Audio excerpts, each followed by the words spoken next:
Hello, my name is Mitch Kozowski. I'm 27 years young, and for my 112 term project, I want to make a robot that plays with my cat, Carl. This is CatBot. It uses Robot C on the LEGO NXT platform. The NXT brick here controls the motors and sensors, which in turn control the robot. It's based off the standard LEGO differential drive design, with a few modifications such as a sturdier wheelbase that'll better allow it to stand up to sometimes vigorous cat play. I programmed a few different behaviors for CatBot. The first is a string manipulation behavior. For this, I simply tie a string to the base of the robot.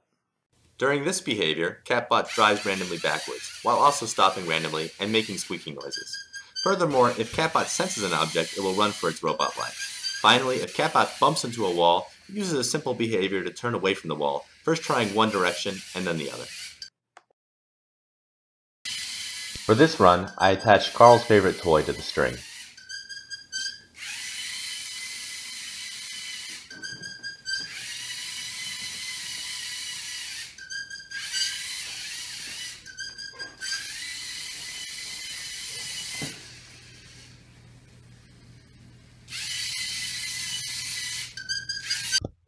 The next behavior is laser pointer manipulation, which uses this arm, which has a laser pointer attached to it. When the behavior starts, the robot moves its wheels in equal and opposite random directions. Because it is a differential drive robot, this means the robot will turn in place. I added this up-down pounce movement to the laser pointer to really try to pique Carl's interest, but unfortunately Carl doesn't really go for laser pointers, so I never managed to get a good video with him. That's okay, because I'm really excited about the next behavior. Next up, I worked on a behavior that has plagued roboticists for some time. Can a robot pet a cat? As I set out to solve this conundrum, even I was surprised at the unmitigated success that it turned out to be. Yep, it was certainly worth all the time and effort that I put into building this petting arm and writing the code for it. Here we can see Carl and CatBot forming a special bond as robot pets cat. Carl is most definitely engaged and captivated by the robot. Yep, we can certainly see the appreciation that Carl has for me feeding and housing him and all the blood, sweat, and tears I put into this petting behavior. Hallelujah! Holy shit! Where's the Tylenol? Where was I? Ah yes, using the same arm as the petting behavior is the guarding behavior, also known as the aerial denial weapon. I programmed this behavior because I was tired of Carl coming up the stairs in the middle of the night and waking me up. Also, like the petting behavior, if CatBot senses an object, it will engage in the desired motion. Unlike the petting behavior, the guarding behavior is designed to freak Carl out. Because I didn't really want to scare Carl, I just used a spider puppet as a test subject instead. Finally, we have the treat feeding behavior, which uses this hopper arm here.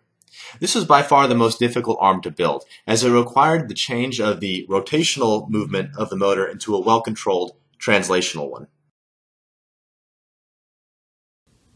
Once again, if the robot senses an object, it will engage in the behavior, in this case dropping the treat and backing away. Get the treat, Carl.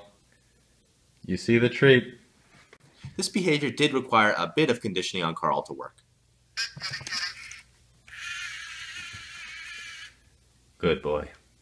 But once Carl was used to it, it worked like a charm.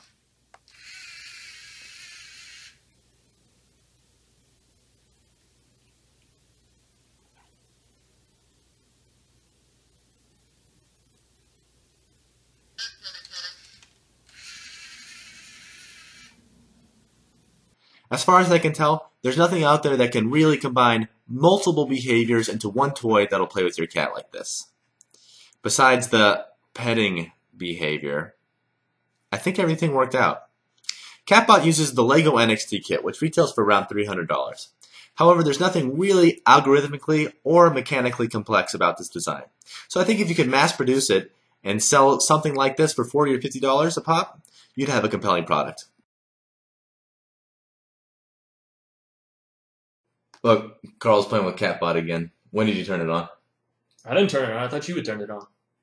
That means either Carl figured out a way to turn CatBot on, or